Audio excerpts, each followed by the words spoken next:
Antologi Pembacaan Firman Tuhan yang Maha Kuasa.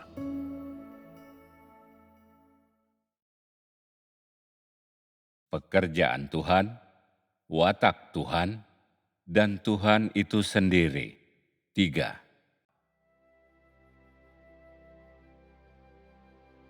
Sembilan.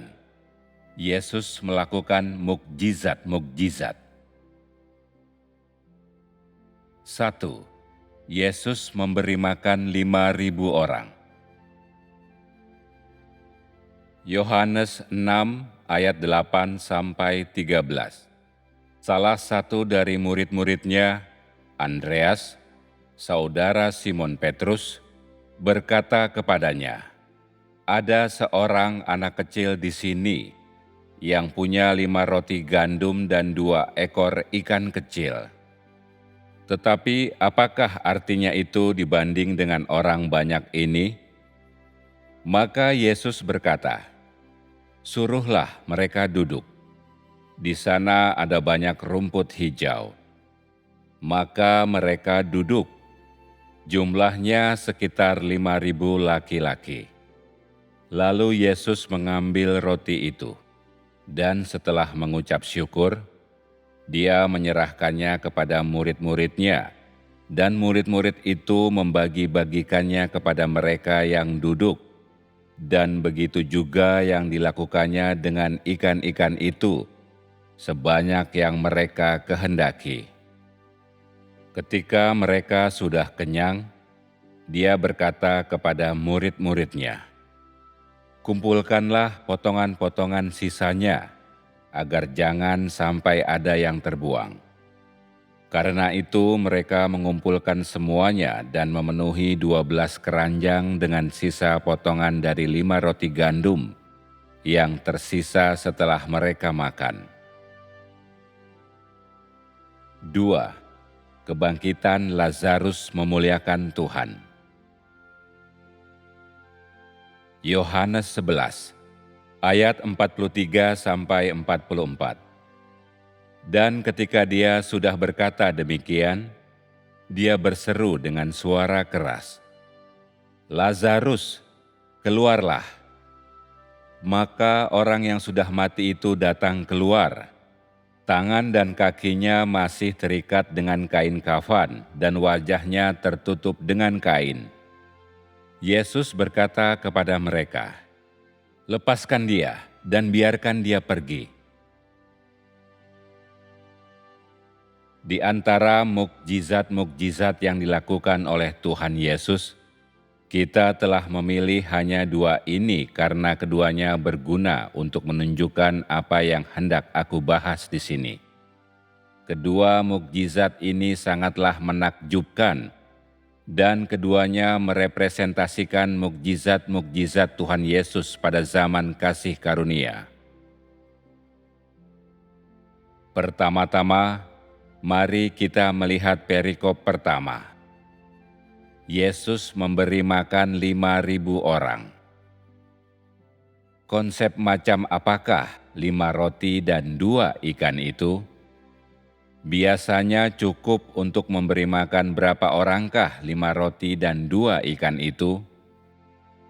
Apabila engkau semua mengukur berdasarkan nafsu makan kebanyakan orang, ini hanya akan cukup untuk 2 orang.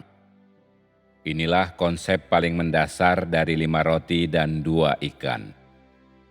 Namun, dalam perikop ini tercatat ada berapa banyak orang yang diberi makan dengan 5 roti dan 2 ikan. Tercatat seperti ini dalam kitab suci. Di sana ada banyak rumput hijau. Maka mereka duduk. Jumlahnya sekitar 5.000 laki-laki. Dibandingkan dengan 5 roti dan 2 ikan, apakah 5.000 angka yang besar? Apakah arti di balik besarnya angka ini? Dari sudut pandang manusia, membagi 5 roti dan 2 ikan untuk 5.000 orang adalah hal yang mustahil, karena perbedaannya terlalu jauh. Bahkan kalaupun setiap orang hanya diberi 1 gigitan kecil, tetap tidak akan cukup bagi 5.000 orang. Tetapi di sini, Tuhan Yesus melakukan suatu mukjizat. Tidak saja Ia membuat 5.000 orang makan dengan kenyang, bahkan masih ada makanan tersisa. Tertulis dalam kitab suci, ketika mereka sudah kenyang, Dia berkata kepada murid-muridnya, "Kumpulkanlah potongan-potongan sisanya, agar jangan sampai ada yang terbuang." Karena itu mereka mengumpulkan semuanya dan memenuhi 12 keranjang dengan sisa potongan dari 5 roti gandum yang tersisa setelah mereka makan. Mukjizat ini memungkinkan orang-orang untuk melihat identitas dan status Tuhan Yesus, dan ini juga memungkinkan mereka untuk melihat bahwa tidak ada yang mustahil bagi Tuhan. Mereka melihat kebenaran mengenai kemahakuasaan Tuhan. 5 roti dan 2 ikan cukup untuk memberi makan 5.000 orang. Tetapi bagaimana seandainya tidak ada makanan? Masih dapatkah Tuhan memberi makan 5.000 orang ini? Tentu saja Ia bisa. Ini adalah mukjizat, sehingga tak terhindarkan orang-orang merasa ini tidak dapat dipahami dan merasa ini sangatlah luar biasa dan misterius. Tetapi bagi Tuhan, melakukan hal semacam ini adalah perkara kecil. Karena ini adalah hal yang biasa bagi Tuhan, mengapakah ini harus dikhususkan dalam penafsiran? Karena di balik mukjizat ini tersimpan kehendak Tuhan Yesus yang tidak pernah ditemukan oleh umat manusia sebelumnya. Pertama-tama, mari kita coba memahami orang-orang seperti apakah ke-5.000 orang tersebut. Apakah mereka pengikut Tuhan Yesus? Dari kitab suci ini, kita tahu bahwa mereka bukanlah pengikutnya. Apakah mereka tahu siapa Tuhan Yesus? Tentu saja tidak. Setidaknya, mereka tidak tahu bahwa orang yang berdiri di hadapan mereka adalah Kristus. Atau mungkin sebagian dari mereka hanya mengenal namanya saja dan mengetahui sesuatu atau pernah mendengar hal-hal yang pernah Ia perbuat. Mereka hanya penasaran akan Tuhan Yesus dari cerita-cerita, tetapi engkau semua tentunya tidak dapat mengatakan bahwa mereka mengikutinya, apalagi memahaminya. Ketika Tuhan Yesus melihat 5.000 orang ini, mereka sedang lapar dan hanya bisa memikirkan tentang makan sampai kenyang. Jadi dalam konteks ini Tuhan Yesus memuaskan keinginan mereka. Ketika Ia memuaskan keinginan mereka, apakah yang ada di dalam hatinya? Bagaimanakah sikapnya terhadap orang-orang ini yang hanya ingin makan sampai kenyang? Pada saat ini, pikiran Tuhan Yesus dan sikapnya ada kaitannya dengan watak dan esensi Tuhan. Menghadapi 5.000 orang dengan perut kosong yang hanya ingin makan sampai kenyang, menghadapi orang-orang yang penuh rasa ingin tahu dan harapan akan Dia, Tuhan Yesus hanya memikirkan bagaimana memanfaatkan mukjizat ini untuk melimpahkan kasih karunia kepada mereka. Akan tetapi, Ia tidak berharap banyak bahwa mereka akan menjadi pengikutnya, karena Ia tahu bahwa mereka hanya ingin turut dalam kesenangan dan makan sampai kenyang. Jadi Ia melakukan yang terbaik dengan apa yang Ia miliki, dan menggunakan 5 roti dan 2 ikan untuk memberi makan 5.000 orang. Ia membuka mata orang-orang ini yang menikmati hiburan, yang ingin menyaksikan mukjizat, dan mereka melihat dengan mata kepala mereka sendiri hal-hal yang bisa diselesaikan oleh Tuhan yang berinkarnasi. Meskipun Tuhan Yesus menggunakan sesuatu yang kasat mata untuk memuaskan rasa ingin tahu mereka, Ia sudah tahu dalam hatinya bahwa 5.000 orang ini hanya ingin makan kenyang, sehingga ia tidak mengatakan apapun kepada mereka atau berkhotbah sama sekali kepada mereka. Ia hanya membiarkan mereka menyaksikan mukjizat terjadi. Ia sama sekali tidak bisa memperlakukan orang-orang ini dengan cara yang sama seperti ia memperlakukan murid-muridnya yang sungguh-sungguh mengikutinya. Tetapi dalam hati Tuhan, semua makhluk berada di bawah kekuasaannya, dan ia akan membiarkan segala makhluk yang ada di hadapannya untuk menikmati kasih karunia Tuhan jika memang perlu. Meskipun orang-orang ini tidak mengenal siapa Dia, tidak memahaminya, tidak punya kesan tertentu akan Dia, atau tidak menunjukkan rasa terima kasih kepadanya, bahkan setelah mereka makan roti dan ikan tersebut, Tuhan tidak mempermasalahkan ini. Ia memberi kepada orang-orang ini kesempatan yang luar biasa untuk menikmati kasih karunia Tuhan. Sebagian orang mengatakan bahwa Tuhan bertindak berdasarkan prinsip yang kaku, dan bahwa Ia tidak menjaga atau melindungi orang-orang tidak percaya, dan bahwa Ia secara khusus tidak membiarkan orang-orang demikian menikmati kasih karunia-Nya. Benarkah begitu? Di mata Tuhan, selama mereka adalah makhluk hidup yang diciptakan oleh-Nya sendiri, Ia akan mengelola dan merawat mereka. Ia akan memperlakukan mereka, merancang bagi mereka, dan mengatur mereka dengan berbagai cara.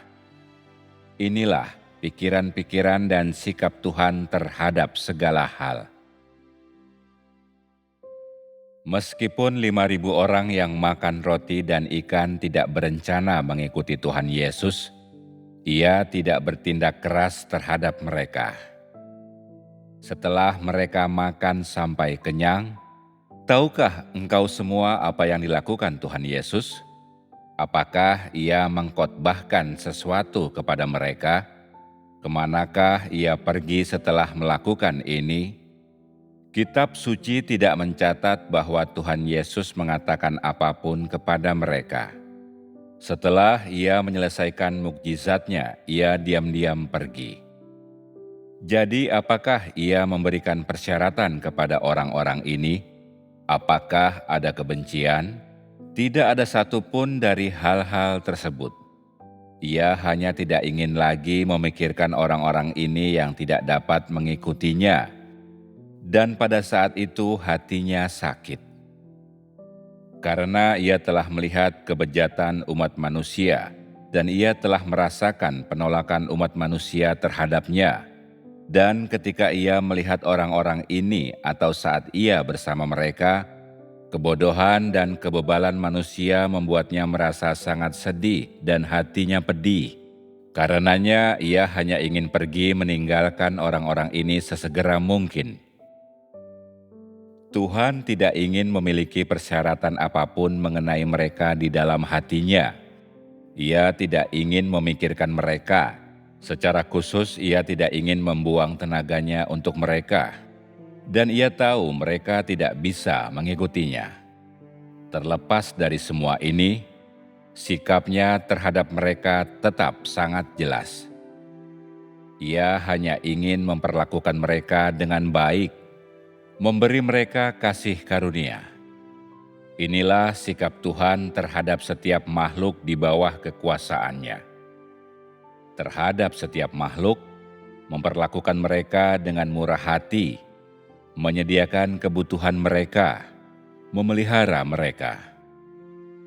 Karena alasan inilah, yaitu bahwa Tuhan Yesus adalah Tuhan yang berinkarnasi, maka Dia secara sangat wajar mengungkapkan esensi Tuhan itu sendiri dan memperlakukan orang-orang ini dengan baik. Ia memperlakukan mereka dengan baik dengan hati penuh belas kasihan dan toleransi. Tidak peduli bagaimana orang-orang ini memandang Tuhan Yesus, dan tidak peduli bagaimana hasil akhirnya. Ia hanya memperlakukan setiap makhluk berdasarkan posisinya sebagai Tuhan atas segala ciptaan. Yang diungkapkannya tanpa terkecuali adalah watak Tuhan, apa yang Ia miliki dan siapa Ia. Jadi Tuhan Yesus dengan tenang melakukan sesuatu, kemudian dengan tenang juga Ia pergi. Aspek watak Tuhan yang manakah ini? Dapatkah engkau semua mengatakan bahwa ini adalah kasih setia Tuhan? Dapatkah engkau semua mengatakan ini sebagai sifat tanpa pamrih? Mampukah orang biasa melakukan hal ini? Tentu tidak. Pada hakikatnya, siapakah 5.000 orang ini yang diberi makan oleh Tuhan Yesus dengan 5 roti dan 2 ikan? Dapatkah engkau semua mengatakan bahwa mereka adalah orang-orang yang berkesesuaian dengannya? Dapatkah engkau semua mengatakan bahwa mereka semua memusuhi Tuhan?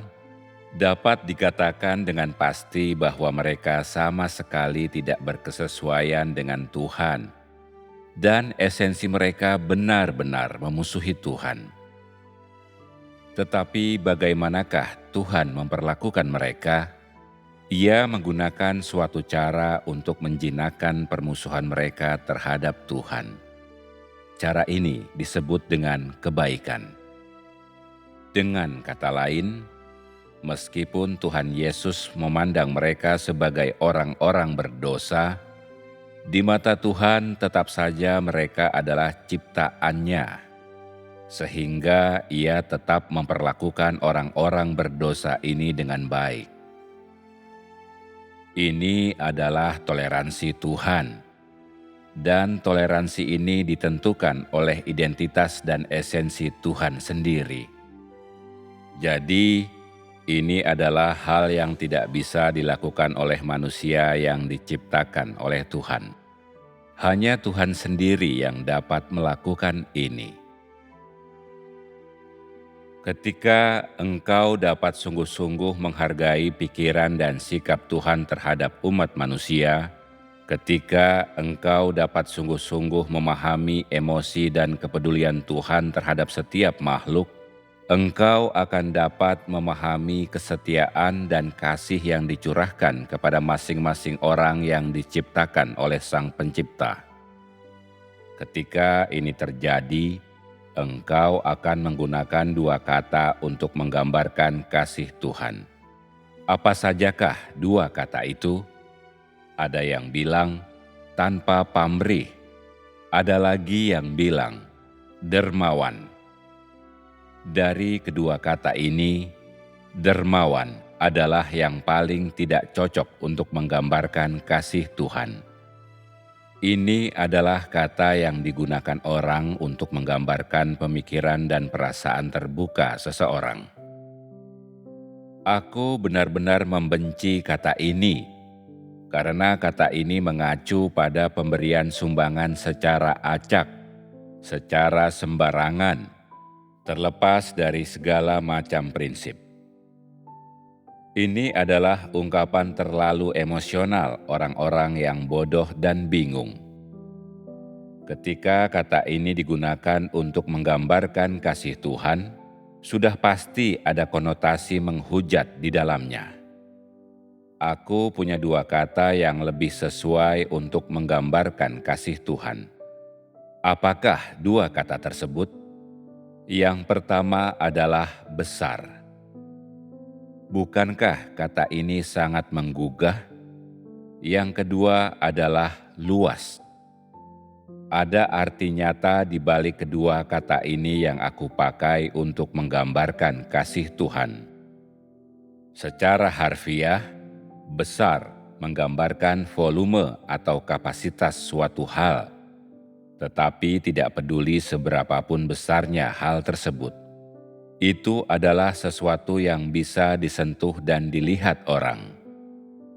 Ini karena hal tersebut benar-benar ada, bukan sebuah objek yang abstrak, dan kata itu juga memberikan pemahaman yang relatif tepat dan nyata. Tidak peduli apakah engkau mengamatinya dari sudut datar atau 3 dimensi. Engkau tidak perlu membayangkan keberadaannya, karena itu adalah hal yang sungguh-sungguh ada. Meskipun menggunakan kata besar untuk menggambarkan kasih Tuhan terasa seperti mengukur kasih-Nya, akan tetapi itu juga memberikan perasaan bahwa kasih-Nya tidak dapat diukur. Aku mengatakan bahwa kasih Tuhan dapat diukur karena kasih-Nya bukanlah bersifat non-entitas dan juga bukan sesuatu yang berangkat dari suatu legenda. Malahan, itu merupakan sesuatu yang dimiliki segala hal di bawah kuasa Tuhan, dan itu adalah sesuatu yang dinikmati semua makhluk dalam derajat yang berbeda dan dari sudut pandang berbeda. Meskipun orang-orang tidak dapat melihat atau menyentuhnya, kasih ini membawa pemeliharaan dan kehidupan bagi segala hal dan terungkap sedikit demi sedikit dalam kehidupan mereka. Dan mereka menghitung dan bersaksi atas kasih Tuhan yang mereka nikmati setiap waktunya. Aku mengatakan bahwa kasih Tuhan tidak bisa diukur karena rahasia pembekalan, dan pemeliharaan Tuhan atas segala hal adalah sesuatu yang sulit untuk dimengerti manusia. Begitu juga pikiran-pikiran Tuhan untuk segala hal, terlebih untuk umat manusia. Dengan kata lain, tidak seorang pun tahu darah dan air mata yang ditumpahkan Sang Pencipta bagi umat manusia. Tidak ada yang bisa memahami, tidak ada yang bisa mengerti kedalaman atau bobot kasih Sang Pencipta atas umat manusia yang diciptakan oleh tangannya sendiri. Menggambarkan kasih Tuhan dengan kata besar adalah demi membantu orang untuk menghargai dan memahami luasnya dan kebenaran dari keberadaannya. Juga agar supaya orang dapat lebih dalam memahami arti sesungguhnya dari kata pencipta, dan agar supaya orang dapat memperoleh pengertian yang lebih dalam akan arti sebutan ciptaan. Apakah yang biasanya digambarkan oleh kata luas? Biasanya kata itu digunakan untuk menggambarkan samudra atau semesta, seperti semesta luas atau samudra luas. Luas dan kedalaman yang tenang dari alam semesta melampaui pemahaman manusia dan merupakan sesuatu yang menarik imajinasi manusia, membuat mereka dipenuhi kekaguman akan semua itu. Misteri dan kedalamannya terlihat namun tak terjangkau. Ketika engkau memikirkan samudra, engkau memikirkan luasnya. Terlihat tidak ada batasnya, dan engkau dapat merasakan misteri dan keinklusifannya. Inilah mengapa aku menggunakan kata luas untuk menggambarkan kasih Tuhan. Ini demi membantu orang-orang merasakan betapa berharganya kasih Tuhan itu dan merasakan keindahan yang mendalam dari kasih-Nya, dan bahwa kekuatan kasih Tuhan itu tidak terbatas dan luas. Ini demi membantu mereka merasakan kekudusan dari kasih-Nya dan martabat serta sifat Tuhan yang tak terbantahkan yang diungkapkan melalui kasih-Nya. Sekarang, apakah menurutmu luas adalah kata yang tepat untuk menggambarkan kasih Tuhan? Apakah kasih Tuhan sesuai dengan 2 kata, besar dan luas ini? Tentu saja. Dalam bahasa manusia, hanya 2 kata ini yang secara relatif cocok dan secara relatif sesuai untuk menggambarkan kasih Tuhan. Tidakkah engkau semua berpikir demikian? Seandainya aku meminta engkau semua menggambarkan kasih Tuhan, akankah engkau semua menggunakan 2 kata ini? Kemungkinan besar engkau semua tidak bisa, karena pemahaman dan penghargaanmu akan kasih Tuhan masih terbatas pada sudut pandang yang rata dan belum naik mencapai ketinggian ruang 3 dimensi. Jadi seandainya aku memintamu menggambarkan kasih Tuhan, engkau semua akan merasa bahwa engkau kekurangan kata-kata. Bahkan engkau semua tidak akan bisa berkata-kata. 2 kata yang telah aku bahas hari ini mungkin sulit untuk engkau semua pahami, atau mungkin engkau semua sama sekali tidak setuju.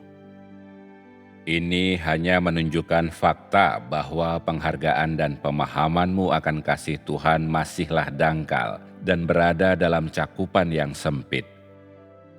Aku telah mengatakan sebelumnya bahwa Tuhan tidak mementingkan diri sendiri. Engkau semua ingat kata tanpa pamrih? Dapatkah dikatakan bahwa kasih Tuhan hanya dapat digambarkan sebagai tanpa pamrih? Bukankah ini cakupan yang terlalu sempit? Engkau semua mesti lebih banyak merenungkan masalah ini agar mendapatkan sesuatu dari sini. Di atas memuat apa yang telah kita pahami mengenai watak Tuhan dan esensinya berdasarkan mukjizat pertama. Meskipun ini adalah kisah yang telah dibaca orang-orang selama beribu-ribu tahun, kisah ini menyajikan alur sederhana dan memungkinkan orang-orang untuk melihat fenomena yang sederhana. Namun di dalam alur yang sederhana ini kita dapat melihat sesuatu yang lebih berharga, yakni watak Tuhan dan apa yang Ia miliki dan siapa Ia. Apa yang Ia miliki dan siapa Ia merepresentasikan Tuhan itu sendiri dan merupakan ungkapan pikiran Tuhan sendiri. Ketika Tuhan mengungkapkan pikirannya, ini merupakan ungkapan suara hatinya. Ia berharap bahwa akan ada orang-orang yang mampu mengerti dirinya, mengenalnya, dan memahami kehendaknya. Dan ia berharap akan ada orang-orang yang mendengar suara hatinya dan dapat bekerja sama secara aktif untuk memuaskan kehendaknya. Dan hal-hal ini yang dilakukan oleh Tuhan Yesus merupakan ungkapan tanpa suara dari Tuhan. Selanjutnya, mari kita melihat perikop ini. Kebangkitan Lazarus memuliakan Tuhan. Apakah kesan engkau semua setelah membaca perikop ini? Makna penting dari mukjizat yang diperbuat Tuhan Yesus ini lebih besar dari yang sebelumnya, karena tidak ada mukjizat yang lebih menakjubkan daripada membangkitkan orang yang sudah mati dari kubur. Tuhan Yesus melakukan hal seperti ini adalah hal yang teramat penting pada zaman itu. Karena Tuhan telah menjadi daging, orang-orang hanya dapat melihat penampilan fisiknya, sisi praktisnya, dan sisi kurang berarti dari dirinya.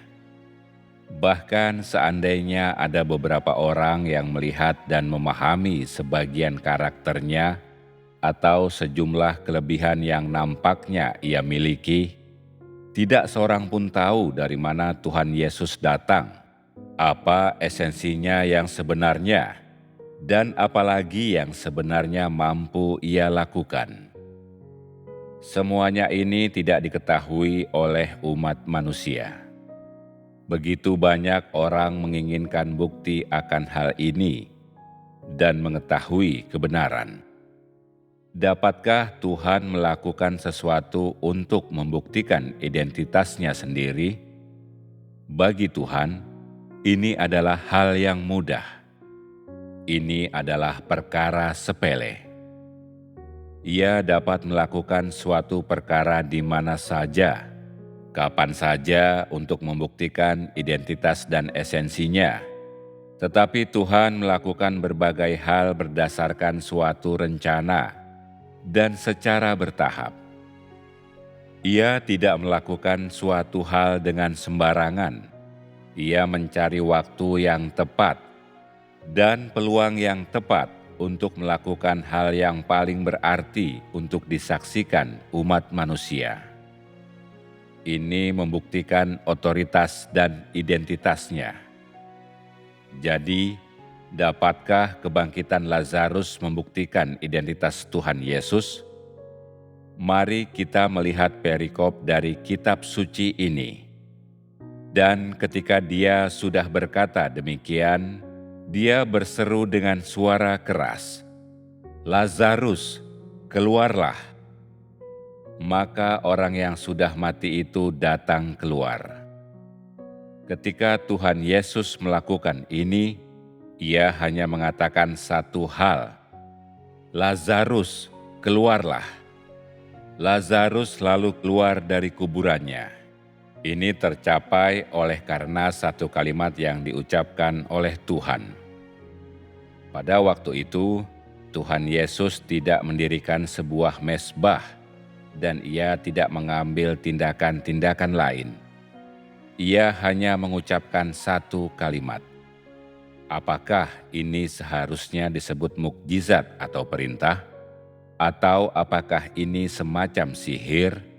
Dari luar, nampaknya ini dapat dikatakan sebuah mukjizat, dan apabila engkau semua melihatnya dari sudut pandang modern, tentu saja engkau semua tetap dapat menyebutnya sebuah mukjizat. Akan tetapi, tentu saja ini tidak dapat dikatakan sebuah mantra untuk memanggil jiwa seseorang kembali dari kematian. Dan tentu saja ini bukan sihir. Adalah benar untuk mengatakan bahwa mukjizat ini adalah peragaan yang paling normal, paling kecil dari otoritas Sang Pencipta. Ini adalah otoritas dan kemampuan Tuhan.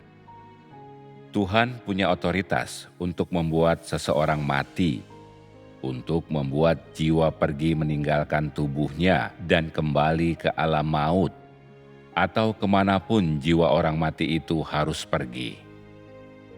Kapan seseorang mati dan kemana mereka pergi setelah mati, hal-hal ini ditentukan oleh Tuhan. Ia dapat melakukan ini kapanpun dan dimanapun. Ia tidak dibatasi oleh manusia, peristiwa, benda, ruang, atau tempat.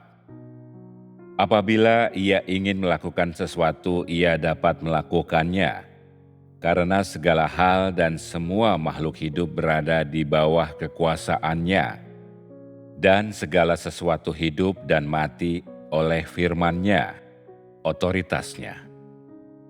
Ia dapat membangkitkan orang mati. Ini juga adalah hal yang dapat ia lakukan kapanpun, dimanapun. Ini adalah otoritas yang hanya dimiliki Sang Pencipta. Ketika Tuhan Yesus melakukan suatu hal seperti membangkitkan Lazarus dari kematian, tujuannya adalah memberikan bukti untuk disaksikan manusia dan iblis, dan membiarkan baik manusia maupun iblis mengetahui bahwa segala hal yang berkaitan dengan umat manusia, hidup dan mati umat manusia ditentukan oleh Tuhan, dan bahwa meskipun ia telah menjadi daging, seperti senantiasa, ia tetap memiliki kendali atas dunia jasmani yang dapat dilihat dan juga dunia rohani yang tidak dapat dilihat manusia.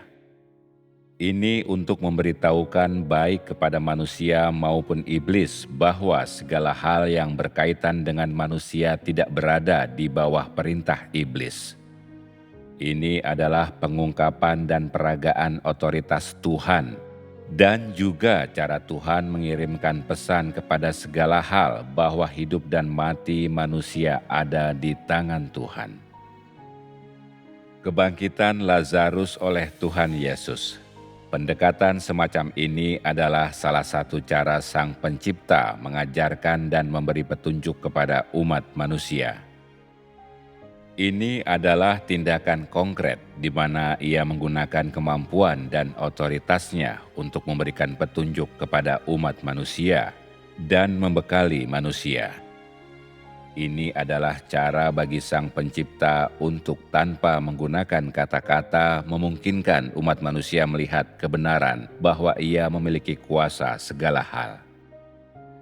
Ini adalah cara baginya untuk memberitahu umat manusia melalui tindakan nyata bahwa tidak ada keselamatan jika tidak melalui Dia. Cara memberi petunjuk kepada umat manusia tanpa kata-kata seperti ini berlangsung kekal. Ini hal yang tak akan terhapuskan, dan ini membawa rasa terkejut dan pencerahan di dalam hati umat manusia yang tidak akan sirna. Kebangkitan Lazarus memuliakan Tuhan. Ini memiliki dampak yang dalam pada setiap pengikut Tuhan. Dalam diri setiap orang yang benar-benar mengerti peristiwa ini, kebangkitan ini meninggalkan pemahaman, visi yang mendalam bahwa hanya Tuhan yang punya kuasa atas hidup dan mati manusia. Meskipun Tuhan punya otoritas semacam ini, dan meskipun Ia mengirimkan pesan tentang kedaulatannya atas hidup dan mati umat manusia melalui kebangkitan Lazarus, ini bukanlah pekerjaan utamanya. Tuhan tidak pernah melakukan sesuatu tanpa maksud tertentu. Setiap hal yang Ia kerjakan bernilai besar dan merupakan permata tiada tara dalam gudang harta. Ia tentu saja tidak akan menjadikan perbuatan membangkitkan seseorang keluar dari kuburnya sebagai yang utama atau satu-satunya tujuan atau hal dalam pekerjaannya. Tuhan tidak melakukan sesuatu tanpa maksud. Satu saja peristiwa kebangkitan Lazarus sudah cukup untuk menunjukkan otoritas Tuhan. Itu cukup untuk membuktikan identitas Tuhan Yesus. Inilah sebabnya mengapa Tuhan Yesus tidak mengulangi mukjizat seperti ini. Tuhan melakukan berbagai hal berdasarkan prinsipnya sendiri. Dalam bahasa manusia, Tuhan sangat perhatian akan pekerjaan yang serius. Dengan kata lain, ketika Tuhan melakukan sesuatu, Ia tidak melenceng dari tujuan pekerjaannya. Ia tahu pekerjaan seperti apa yang ingin Ia lakukan pada tahap ini, apa yang ingin Ia capai, dan Ia akan bekerja dengan tegas berdasarkan rencananya.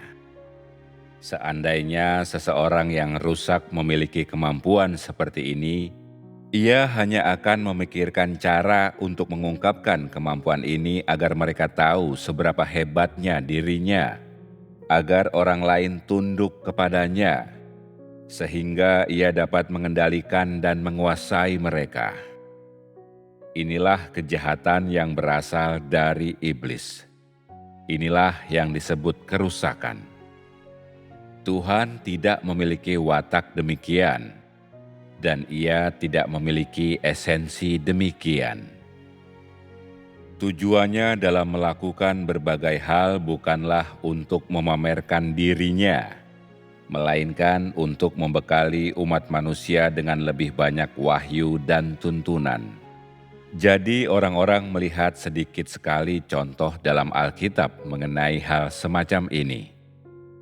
Ini tidak berarti bahwa kemampuan Tuhan Yesus terbatas, atau bahwa Ia tidak dapat melakukan hal semacam itu.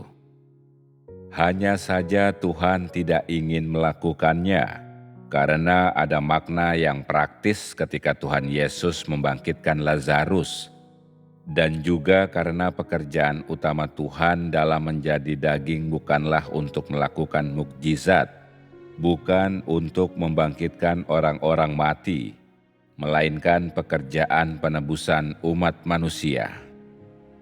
Jadi, sebagian besar pekerjaan yang diselesaikan Tuhan Yesus adalah mengajari orang-orang, membekali mereka, dan menolong mereka.